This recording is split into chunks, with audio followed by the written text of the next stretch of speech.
Hello and welcome to this week's Damp Show with me, Damp Sam, and unfortunately, not Dry Gav today. So we've not got anybody to bounce ideas off, but because it's been a lovely day and he's decided to take family out, which you can't begrudge him, rather than be sat in a studio with me, staring at me, he wants to look at his beautiful wife. Um, so what we're going to do today is I've put on the live that I were going to answer questions from subscribers, and what I've realised when I'm setting everything up is that I've got a thing called Creator Studio, and it's on an app, and it's on that phone, and I'm doing my live on that phone. So I'm a bit can't do my questions. I'm gonna have to. What I'll have to do is I'll have to do them again, and I'll write them down and I'll read them off questions for YouTube. But what I'm going to do today is I've got a massive list from the 60 top questions what people have been asking on about damp and about plastering, and I'm going to go through say 5 of them. So let's get started. So the number one question today is which pays better, plastering or bricklaying? It's a difficult one that because it all depends on whether you're on day work or whether you're on price work. At the minute, there's a massive shortage of bricklayers, so their price is very high, and they're getting quite a substantial amount for laying bricks as well. And then it depends on which part of the country you're in as well. So plasterers, I'm thinking round about 200 to about 380 a day, depending on where you are in country. And I've never known prices. I've never known prices per square meter, apart from back in '80s, and I don't think it changed much. I can remember it being something like, I think it was something like £2 a meter, £1 90 odd a meter, and it didn't really change over years. I don't know what it is now. I think that's for skimming, just for skimming on its own. But nowadays you just don't bother with price work unless you work it out in your head and it's going to be quite lucrative. I also remember a job that me and Sid did, who I used to work with, and his dad knew some architects, and they had a base on Huddersfield Road, and they had this job, and it was a factory up at Goldthorpe, and Sid went to have a look at it, and he looked at how bigger area it was. And we made this mistake millions of times, absolutely millions of times. We were rubbish at pricing stuff up unless we were doing it on a day rate. And he's looked at this job, and it's the biggest wall I've ever seen. So if you imagine in a warehouse, you've got forklift trucks, and there was this massive wall. There were offices underneath, and then there was storage above, so they could lift stuff and put them onto storage, and all that wall had to be boarded, so dry lined, boarded, and then skimmed. And we looked at it, and for some reason, Sid had said how much it were going to be per meter, and we did quick calculations, and it worked out that we could probably, if we got a few people in, we could get it done in a couple of days, and there were a lot of profit in it. I think at time it worked out at about a grand and something, which is just no, it's not nowadays, and it we said, well, if we get, we'll get Neil to come, and then we'll get I don't know, the Brody come, Brody, we get somebody else and somebody else, and they can all help us. We'll all jump on it and get it wiped off straight away. I think they were supplying materials, and then when we'd finished it, when he worked it out, proper price out, we ended up losing. So we had to pay these people, and we ended up not making out. And that happened quite a bit. We don't work together now, so and that's probably one of the reasons why. If two plasterers are working together, and you're splitting price for job between you, you're better off not working together with two plasterers. You're better off with one plasterer, one labourer, because you pay your labourer less, and two can get done more than one, and your labourer can travel up and things like that. So that'd be my advice. Don't get another plasterer unless you're gonna step back and do your pricing and let them do work. But I'd say at this moment in time, I think bricklayers are edging it. Bricklayers are getting a bit more than plasterers, but there will be some plasterers who. It all depends on whether you're on a site as well or whether you're doing private work. If you're doing private work, you can probably get a bit more. So it is. I ain't really answered that question because it's a bit. It's how long's a how long's a ball of string? How long's a length of string? It's as long as it is from halfway from one end to middle, doubled, something like that. So I ain't really answered that, so I apologise for that. But it all depends on how good you are. If you're a good plasterer, you're going to earn some good money. If you're a good bricklayer, you're going to earn some good money. So yeah, just get good at what you do.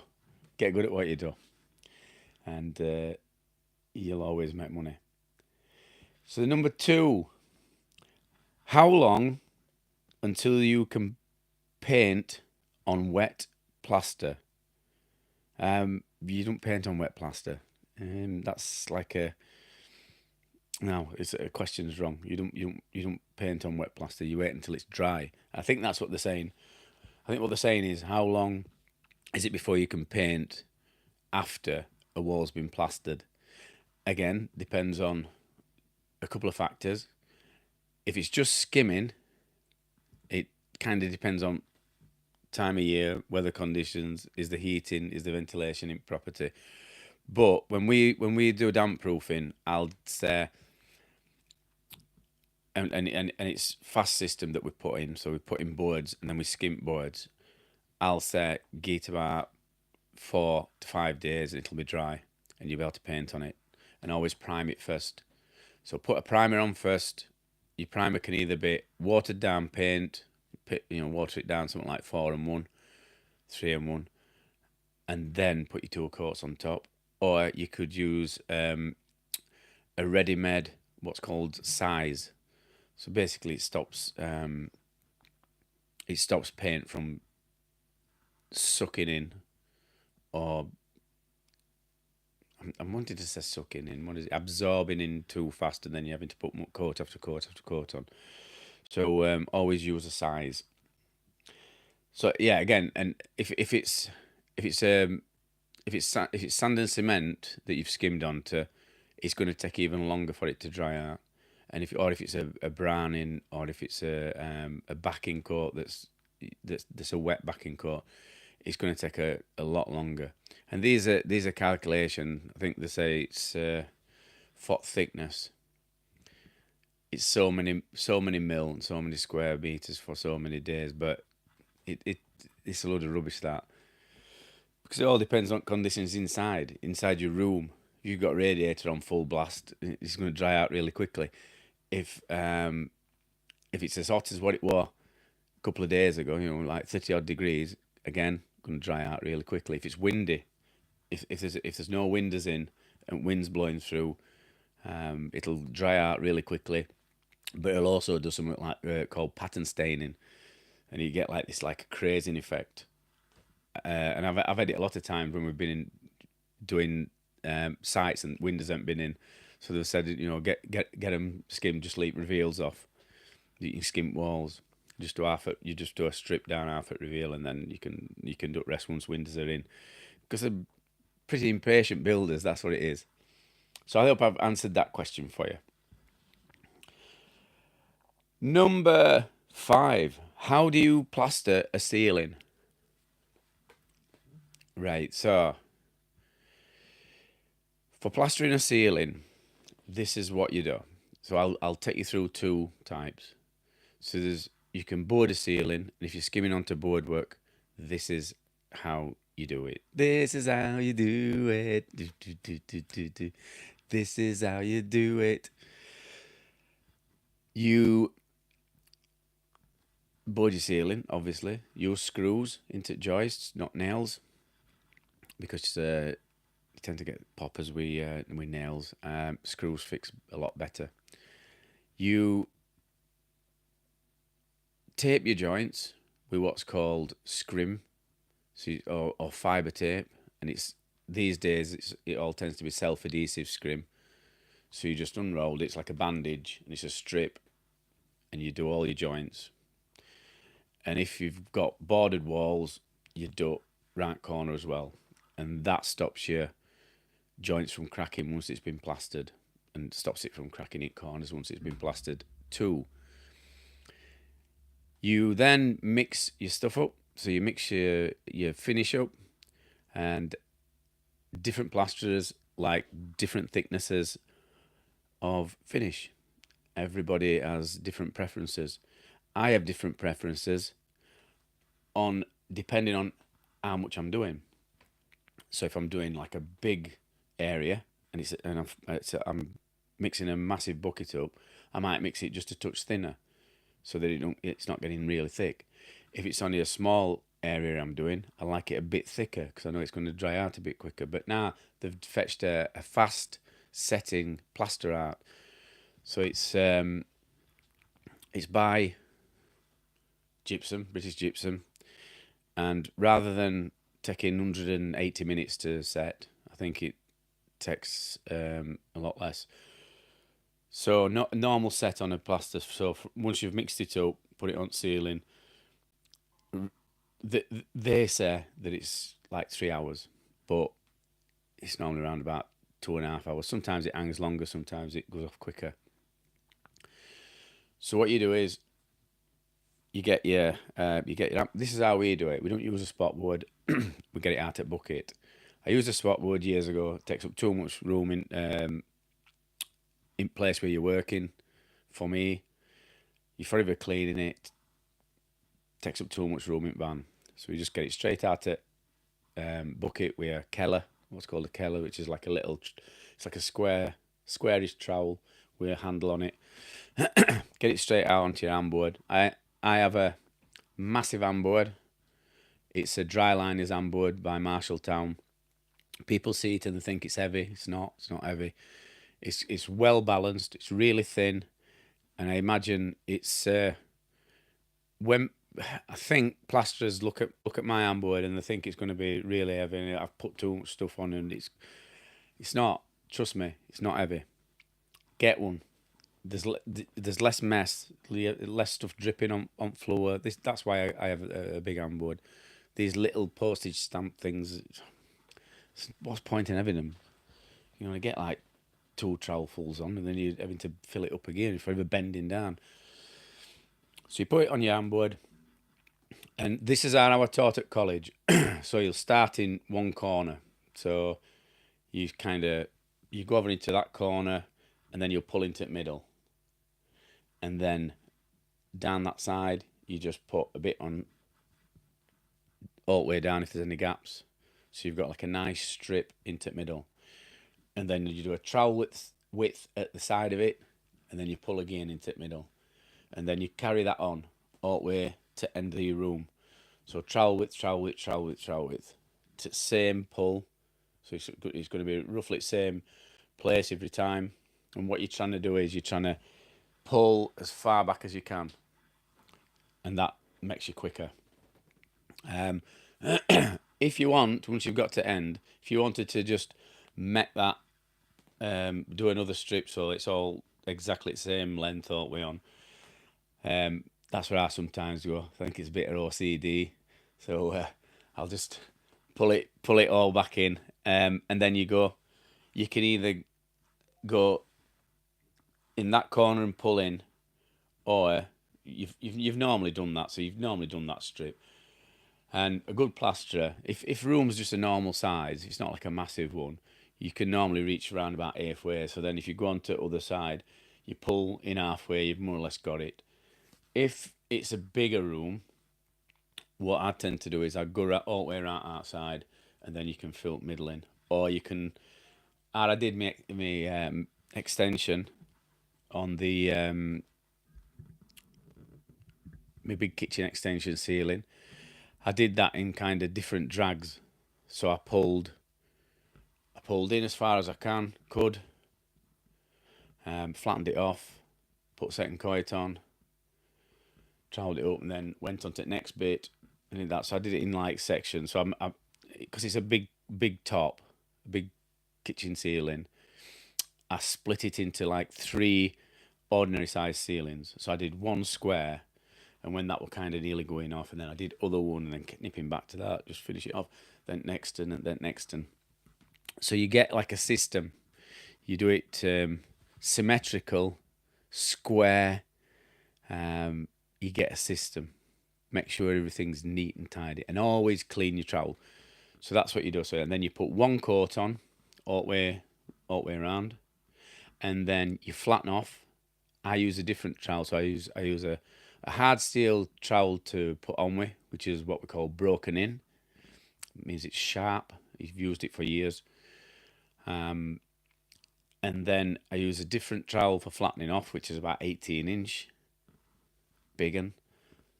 And then you flatten off with that, and that's like a bit more softer metal, and it's still sharp. And then you mix another bucket up. If you're just gonna, as a rule of thumb, say if you mixed a full bucket up and that put a top on, if you wanted to just second coat that area, you'd probably use another half a bucket roundabout. You should be able to sort of second coat it with half a bucket. Some people do it in one coat, and it can be done. Listen, it can be done. This new fast setting plaster that they've fetched out, if you read instructions, they said to do it in one coat, and I've used it, and you can, and it's paintable. Do you know what I mean? So it serves a purpose. It's good for us if we've only got a small area to do. So then you put your second coat on, and then you just keep going over it. So you go over it once, flatten off, wait a bit, have a cup of tea, have your sandwich, and then you go over it again, flatten off. And what is happening is the finish, it sets by means of a thing called hydration. I think I've got that right. Hydration. It's a long time since I were at college, but I think it's hydration. And what that means is all moisture is when it's made in its powder form, they do all the mixture out with the gypsum and the perlite and whatever they put in it. And this is in factory. They take all moisture out, and it goes into a sack. Then when you add water to it, it goes back to its what's the word I'm looking for? Sloppy form. That's it. Or it goes to some kind of form anyway. But when you start, as soon as it's mixed, it starts to set, and it starts to become warm. So if you ever feel at a lump of plaster that's been left, that say there's a bit left over, put your hand on it, it'll be really hot, and that heat makes the water that you've just mixed it with evaporate, and then it starts to go back to its solid form, and that's what you do. So you're going over it, you're skimming, you're flattening it off, you're getting all what we call scabs out and your lines, and making it smooth so that you can paint it and there's going to be no things. So I might keep looking up at this ceiling because I skimmed it and it's awesome because I'm a good plasterer. But although there's a popper somewhere, I think I've seen a popper somewhere. Ah, there. I've probably missed when I screwed it. If you get a popper, what happens with a popper is, say you've screwed through your plasterboard, because you're supposed to screw into your joists. So that's your joist. You screw into your joist. If you miss your joist, then that screw, because it comes out at plasterboard there, it gently vibrates over ears, and it just vibrates for some reason, and that makes plaster that's round it pop off. And it can happen if you go into joist and it comes screw comes out. So if you've not just really cut that joist properly, it might be holding it, but again, top of screw vibrates and then plaster comes off in like a circular motion. And if you want to fix that, what you do is you can either take that bit of plaster off and then try and unscrew screw, take that out, and then just fill it in. Or you can put another screw outside it that'll hold it. Or you can push it through. So get like a screwdriver and just force the screw through. So yeah, so you keep going over it, and it's setting and setting, and pulling in and pulling in. That's a plastering term, pulling in, and it'll just keep hardening, and then round about 2.5, 3 hour mark, you've got a nice smooth top, and you can add some water. What I tend to do is we have a water bucket. I'll put my brush in, and then I kind of just wipe my trowel, and then thing it.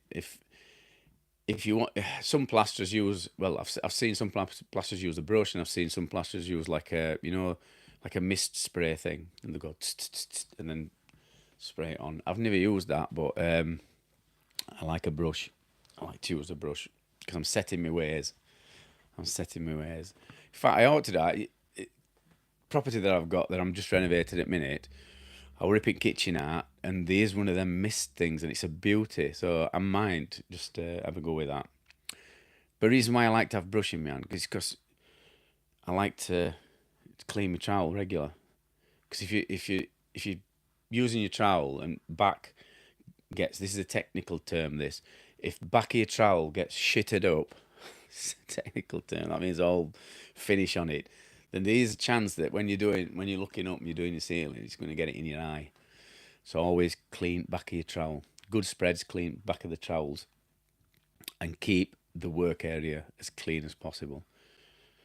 I've seen plasters that are just filthy, wallow in it. The tools are shitted up and everything, and not for me. So that's how you skim a ceiling, and then obviously you paint it after that. And I always work from top down. So I always taught to do your ceiling first, and then you do your walls. So always have a system. Always have a system. So what we got next? How do you plaster stairwells? That's your next question. How do you plaster stairwells?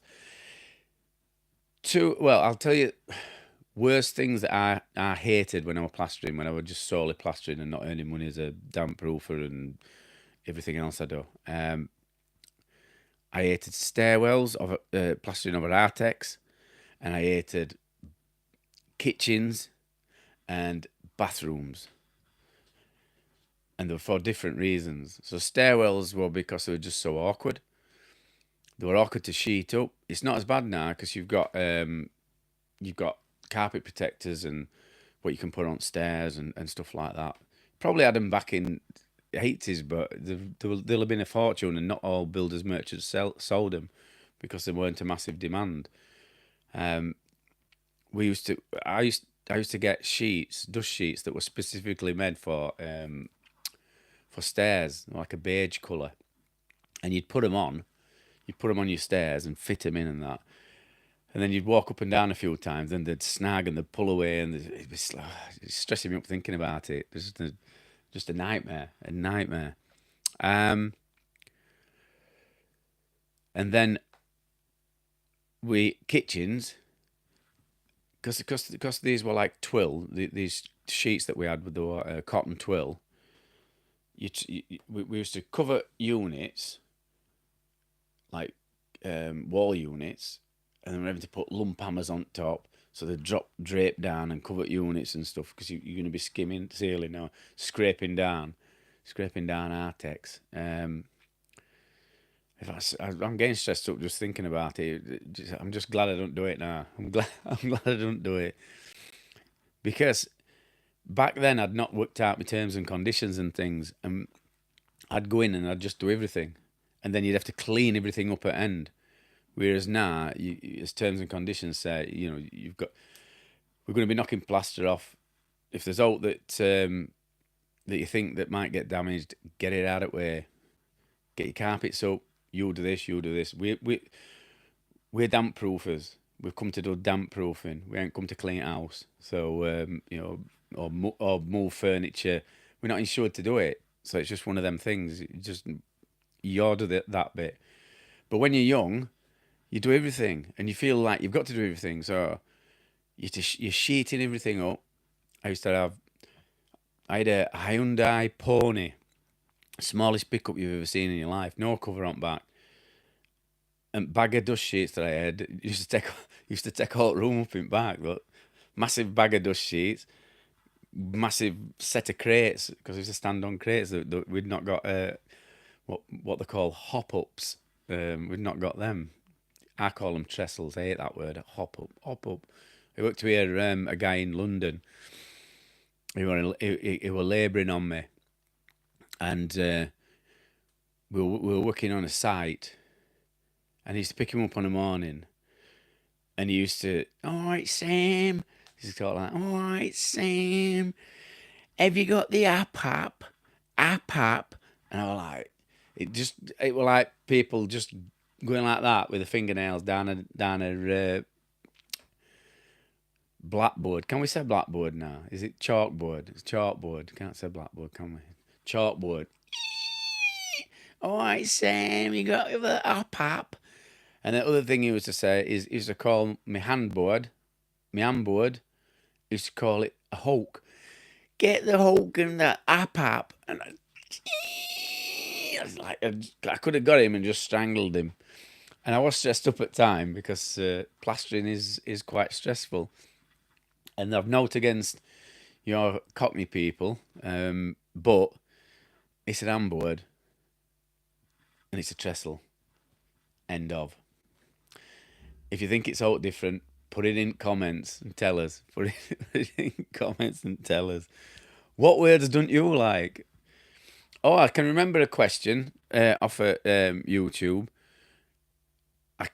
I wish I could remember it word for word, but basically, it was somebody saying, "Can people in America understand the Yorkshire and Lancashire accent? Do we need subtitles?" There's a quick answer to this. I don't care. I don't care whether anybody can understand me or not. And they might try and put some subtitles on, but they'll probably be wrong. So, they'll be getting it wrong. I once went on holiday to Corfu, and I was about 18, 19, and I was sat on beach with there was this lass sat there, and she was a stunner. She was like a model. And I went up talking to her, and she was from Canada. She was a Canadian. And I got talking to her for a while. And all she kept saying was she loved my accent. So that might answer your question. Americans and Canadians love a Yorkshire accent. Yorkshire accent has been voted as the most trusting advert. Did I say advert? Most trusting accent. This is why I'm said advert. It's the most trusting accent for people to do adverts because there's more chance of them buying off us because we come across as being trusting. And there's a reason for that. Because we are trusting. We're trustworthy people.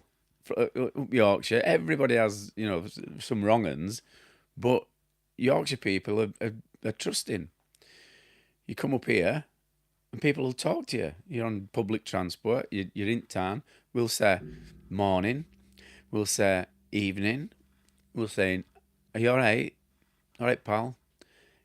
It's a sociable, friendly place. And further north you go, more friendly they are. You go to Newcastle, really friendly people. My mum's from Newcastle. She's from Ashington. And I think they lived on a place called the Jubilee Estate. I think I've said before, my relations is Jackie and Bobby Charlton and go on. Memory's gone. But Bobby and Jackie Charlton and it's gone. and he was top goal scorer. He was top goal scorer before Shearer, I think. Not Malcolm McDonald. It was Jackie. Jackie. Right, I'll come back to that because I shouldn't. I should know. I should know what. Do you know? It's gonna kill me now. My mum's gonna be. She's gonna disown me for forgetting his second name. But I'll remember it anyway. So anyway, we're really trustworthy people, and it's an alright accent. It's an alright accent, and I've got to keep talking kind of broad Yorkshire because we've got to keep that going. We don't want to get it watered down. And I don't think mine's that bad. You hear some of people up here, and they do talk broad. Yeah. So what we got next? I ain't answered it ever. How do you plaster a stairwell? So basically, if it's a normal stairwell, so you go into a house, you've got like a bit of a threshold, and then you've got your stair that goes up, and then so let's say there's just one landing on it. So a lot of time, you'd cover everything up, and this is how we'd do it. So you get like an extendable ladder, and you put it so that if you go upstairs that way, you put extendable ladder back across itself and leaning against bulkhead, and then you put a batting onto a trestle at top of the stairs or some crates, and you kind of best thing to do is get a batting that kind of just fits and put it in, but then screw two lats to it and put them lats against each wall so that it's not going to move like that. Because some of these stairwells are a rate a drop. And I'll tell you a story about, I think I've probably told it before. When I was first starting with Neil, worked for Cudworth Builders, we did we did a stairwell, and I'd been plastering a bit, but he couldn't. I think he'd hurt his ribs. He'd done something to his ribs, and he couldn't skim this ceiling in far corner. We'd not got a bat in or anything like that. But what I had to do, I had to stand on trestle, and he tied a rope round my belt, and kind of held onto the rope while I leant out, stood on top of the banister to skim this like little bit. He skimmed out rest, and I like sort of filled this last bit in. Out we're going a bit, and I don't think it's in health and safety. It's like, oh, like that, and he's just like he's going backwards and forwards like that. So I didn't drop down stairwell. I don't think you'd get away with that today, but yeah, this some of them's a rate drop, so you've got to be really careful. And then other bit, you'd either get off at trestle, or you could fit like some battens up or whatever. But I'd just do it off a trestle. So that's just a basic stairwell, and then you do ceiling first, and then you do walls. You scrape down your Artex and all that kind of thing. But I don't know whether you can now, because there's I think if Artex has been done after 2004 or something daft like that, you can. But always get it tested. I were at a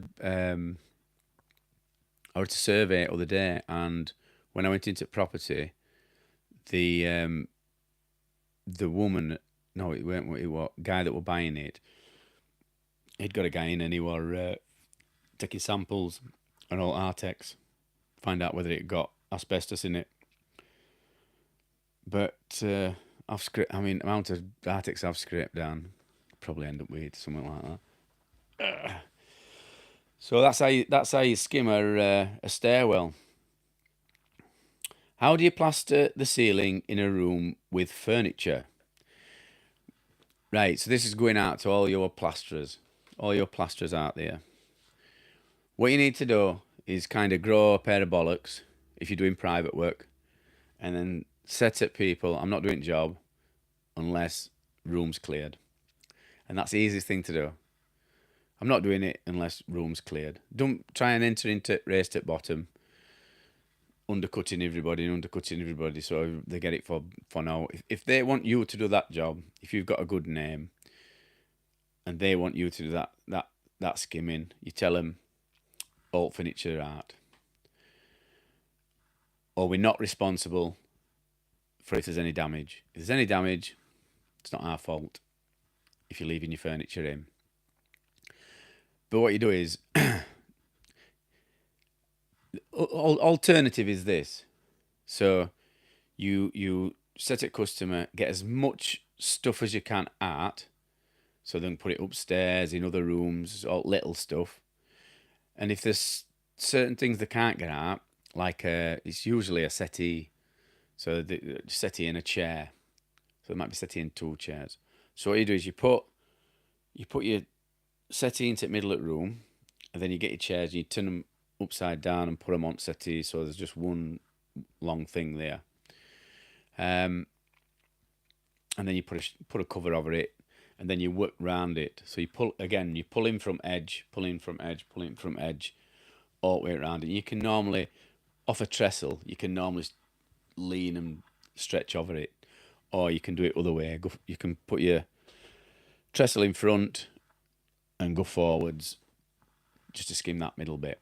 So go all the way around. If there's a little bit in the middle, then you can just get that with things. So the easiest way to do a room with furniture, make sure all little stuff's out, and then big stuff, position it so you can get around it.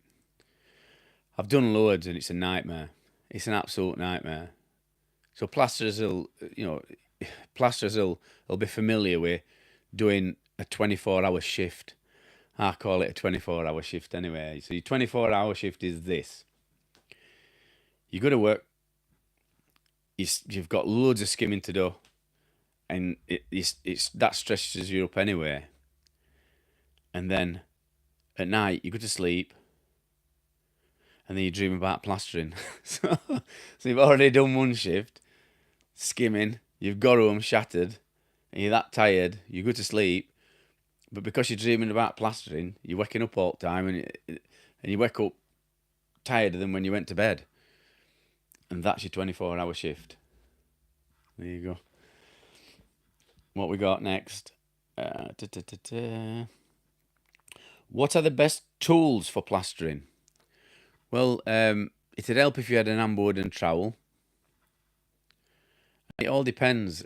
Every plasterer's got different preferences. Like I said, I like a big handboard. Some plasterers like little postage stamp things like that, and little trowels, and just put little bits on. But they'll always say, "Oh, I can put more than you on, because with my little trowel and my little handboard, I can put loads more than you on." You can't. So that's it. I'll just shut you down there. You can't. I can put a lot more on. Right? Put it in comments. So, plasterers are a rare breed. They're a rare breed, plasterers. All plasterers think that best plasterer in the world. All plasterers look at other plasterers as if they're better than them. And this is where I've fun. Unless it's just me and Sid, my mate. Unless we're oddballs. But yeah, I found that. It's like, you don't get it with any other trade, but you tend to get it with plasterers. All plasterers just... And they're ruthless as well. Absolutely ruthless.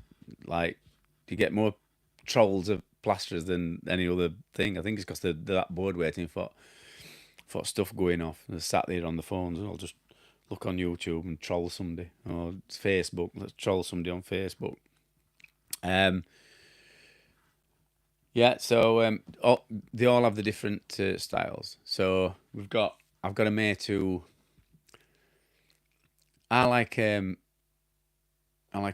said before, a hard trowel, which is a Marshall town to put on with. And then I've got Milburn, Jackie Milburn. That's who it is. Just come to me now. So yeah, Jackie Milburn. That's me. That was my granddad's cousin. So whatever, and that's Sissy Charlton's cousin as well. Who was Jackie and Bobby's mum. Who's my granddad's cousin. So that's family connection up in Newcastle. So I have a hard Marshall tan, and then I have a... I remember, because I'm thinking, well, I've just forgot a word, and I'm forgetting this word and all. It's a rape podcast, this, isn't it? Forgetting all words. It's a company that does mixers, and I can't think of the name. Ooh. Right, so just hold on to that one. So that's me flattening off trowel, which is like a semi hard metal, and then I've got a Nella, which is an even softer metal. What I use, so I use these as ceilings going off, and then I'll use this Nella, and then I'll use a plastic one just to finish it off, get a bit of polish on it with plastic one. I'll do this again. I'll just come in with name at company that makes the German, I think, that make these other trowels. But when I first started, I started off with a Tyzac, a double hang Tyzac, because they had them at college. So there were Tyzacs and a Spear and Jackson, and they were kind of popular ones at the time. And you never had any pre-brocken in ones. You had to break them in yourself. So you had to use them on sand and cement or browning for years and years and years, and then they get sharper and sharper and sharper. And then you just have to pray that you didn't break it and have to get another. But now you can just go and get a pre-brocken in one. So all different levels. So it's same with other stuff. Every plasterer's got their own preferences. Like some like spot boards. Some like to get out of bucket. Some like to clean the buckets. Some don't like to clean the buckets. Some are filthy. Some are clean. Everyone's different. They're all different. What we got next? I think we've done how much does a plasterer earn. We did that. We did which are the hardest trades. We did that. Highest paying trade jobs. Did that. I did it on another podcast actually. I don't know if it's come out yet. Best trade qualifications in the UK.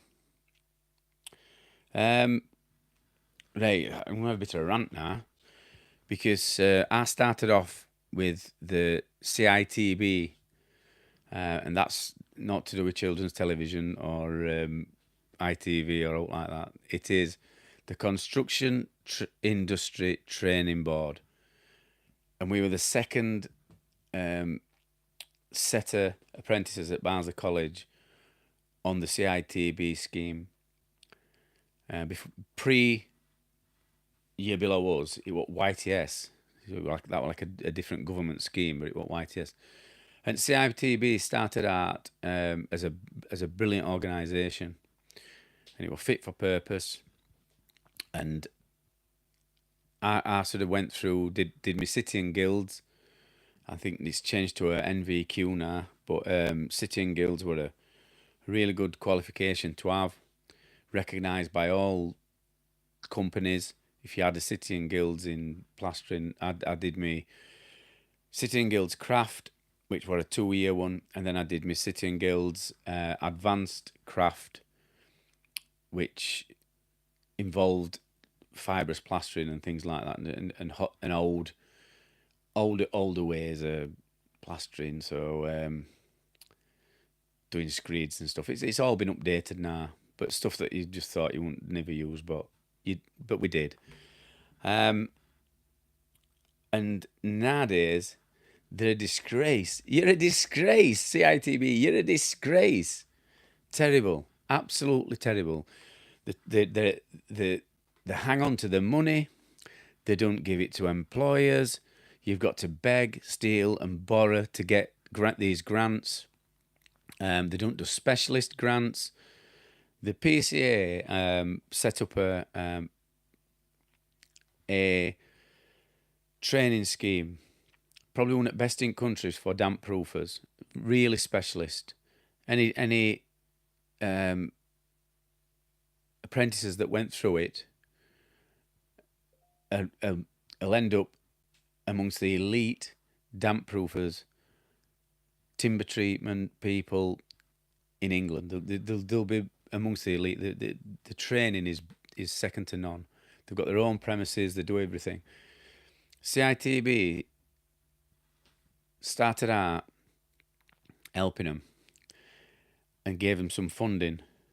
And I think it was you got 700 and something pounds. So if you sent your apprentice there, they started off at 780 pound, which I think you still had to put some money in, but it worked out not bad. And then CITV just cut it every year, cut funding, every year. So now PCA, Property Care Association, they're kind of putting their money in to try and keep this course going for apprentices, which is wrong. Government gives CITB this money, and they're supposed to pass it on for people to be trained, and they're not doing it. I know Steve Hodgson had a rant about it on LinkedIn, and he put a massive post about just how they're not fit for purpose, they're holding money, they're making it difficult for people to get grants, and it's true. My story with CITB during lockdown, it was a nightmare. I got allocated a specific woman as a point of contact, and I had a phone number, and it got to time of year where we'd got to apply for as grants, and I'd heard nothing from him. And bear in mind, I've been with him for 14 years. We'd had apprentices with him for 14 years, and I'd heard nothing, no emails, nothing. We just kept getting a thing through letterbox, through post. We signed it, sent it back. You got your grant. Well, they changed it. Said they put everything online, which I didn't know because I'd not had any emails. I had this woman as a point of contact, and during lockdown, she put a message on her answer phone saying, due to this lockdown, reduced services, you can email me at so and so. Still couldn't get in contact with her for months. So I still can't. And she had this thing on her phone, and I found out she'd gone on maternity leave, but she'd still left this message on her phone that said, due to lockdown, due to COVID, we're on restricted, and that's all you got from her. And she'd not took it off, just totally irresponsible. So I eventually, through PCA, I got another point of contact who were quite helpful. But I'm not looking forward to trying to fight for these grants again, because I know I'm going to have to. They've just made everything so difficult. So that's my rant about CITB. They should change funding. Government needs to get rid of them and change funding. But City and Guilds, brilliant. Higher National, BTEC, HNC, BTEC diploma. That's another qualification that I got in building management. That were at Barnsley College. They were great.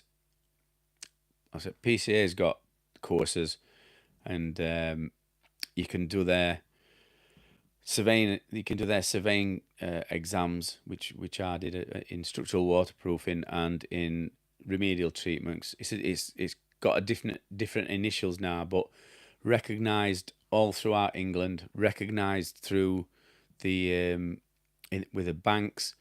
So the banks now know that if anybody's buying and selling a property, they've got to have a report done by a PCA specialist damp surveyor who's relevantly qualified. And more and more banks are sort of specifying that you've got to have this report done by somebody who's qualified with PCA. And RICS surveyors are now, they're recommending in their reports that it's got to be a PCA qualified surveyor if they found any damp with the meters, because 9 out of 10 surveyors, that are doing structural work or whatever, they don't know how to interpret readings like we do. We've been trained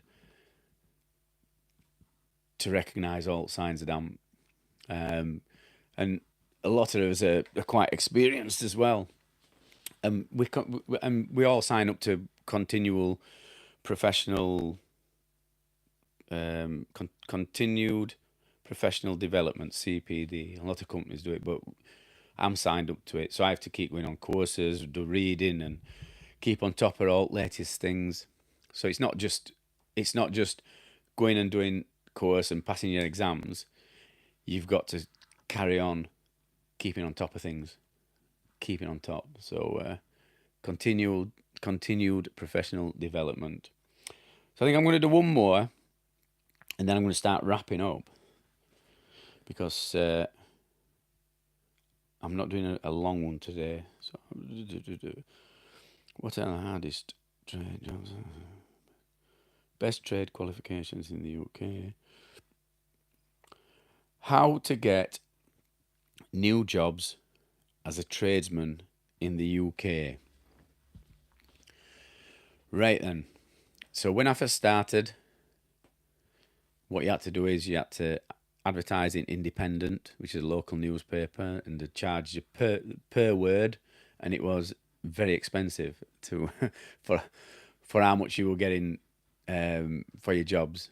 It was very expensive. I thought it was, but as I've found now, you've got to speculate to accumulate. You've got to invest. But when you're a kid, you ain't got this. You ain't got that money. So the next thing were Yellow Pages as well. And some people took out massive adverts, which cost a fortune, and probably got loads more working. But I could only afford like a small box.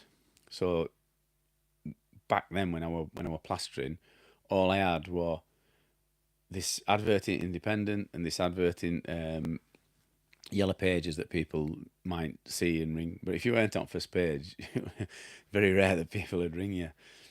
So it was probably a waste of money.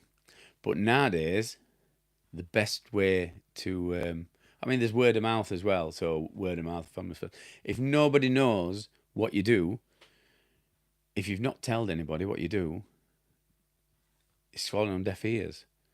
So you've got to promote yourself. So if you're a plasterer, joiner, plumber, electrician, you've got to see yourself as having your own brand, and you've got to promote yourself. Tell everybody that you know what you do. Tell them that you're a plumber. Tell them what jobs you're working on. Best thing to do, get your Facebook page. When you do a job, take a photo, put it on. Tell them what you've done that day. Do like a bit of a vlog. If you're comfortable videoing yourself, video yourself on job, just saying what you've done that day. Put it on. There's always people watching. Always people watching. And more you do it, more it goes into people's brains on Facebook. And when a friend wants a job, they're going to think of you because they've seen your work all the time. That's one way. That's Facebook. So it's major social media. So get on all social media and put your jobs on. Even Snapchat, you know what I mean? Work out how to do Snapchat. Just put your photos on. Instagram, stick them on Instagram. Twitter, put them on Twitter. I'm just trying to think of some others. So basically, tell people what you do. What I did, I saw a bit of a gap, and I started doing videos for YouTube. Totally out of my comfort zone. So I got told to do 5 videos. I went on a. It was a. I'm just trying to think what the word would be for it. Networking. It were classed as networking, and I thought it looked like a good opportunity, and it was to do with trades. So the guy set it up, basically to do with trades, but the problem that he had, I think he wanted more. He wanted to elevate his position more, and he wanted businesses. So he changed his the the title and kind of were pushing trades art and changed it to a business networking rather than trades. But what's happened is now I've kind of seen he's kind of gone back to trades. Whether he's done two separate businesses or two separate networking things, I think he's doing a lot online. So I think now he's aimed at both businesses and trades. And it kind of set me off on this path with social media. So he's told us that we had to do 5 videos, and I did these 5 videos, and I saw some traction. Anyway, I kind of saw a thing in market, a gap in market, and I just started knocking them out, and that is my advertising. People can see me doing jobs. They can see I'm passionate about it. My head's above the parapet. I'm not hiding. I'm not doing a job and hiding. If I've done a bad job, people can go onto YouTube and complain and shout about it. But if you put in a comment on, I will answer. You know what I mean? I do answer, and I'll tell you my side of the story. So and I'm learning all the time, still learning. I don't know everything. So there will be a reason why. If there's any issues, there'll be a good reason for it, and I don't think I've done any. I don't think I've done any bad jobs. So if you're watching this and I've done a bad job for you, well, put it in comments. Yeah, we're not hiding. So this is it. You've got your head above parapet, but people can see what you do. So that is another way. Just put videos on. You've got your socials. You can pay for advertising. You can pay for Facebook advertising, which you can get a better reach. And I have done that. I've paid for Facebook advertising. But at minute, I kind of just all I need is one job a week. I've got multiple streams of income. So I've got other things what bring me money in. And that's what my advice to anybody would be. If you are in a trade, try and get multiple streams of income. If you can buy an house and rent it out, get money coming in from that. If you want to dabble in crypto, I'm not a financial advisor, so read up on it, and you might make some money on that, earn interest. If you like watches, you can enter watch market if you do your research and find out which ones are going to go up in value, or which you think are going to go up in value. You can buy and sell things. You can get things from charity shops for nothing, for next to nothing. Clean them up, photograph them, put them on a website, make a few quid on them. You can do that with everything. So different streams of income. That's what I'll say. Make sure you've got some money coming in from all over. So you get money off of YouTube videos if they're good enough. So we get a few quid. Not saying they're brilliant, but we get a few quid. So that's what I'd say. Different streams of income. So word of mouth as well. Just make sure you tell everybody what you do and show everybody what you do and show people what your products are. More people that know about it, more people you can reach, and there's more chance of you getting work. So I think I'm going to wrap it up now. I hope you've enjoyed this edition. Something different. Gaff's not here. I hope he's had a brilliant day, and I hope you're going to have a brilliant week. So this is Damp Sam signing off for another week. See you on the next show. Bye-bye.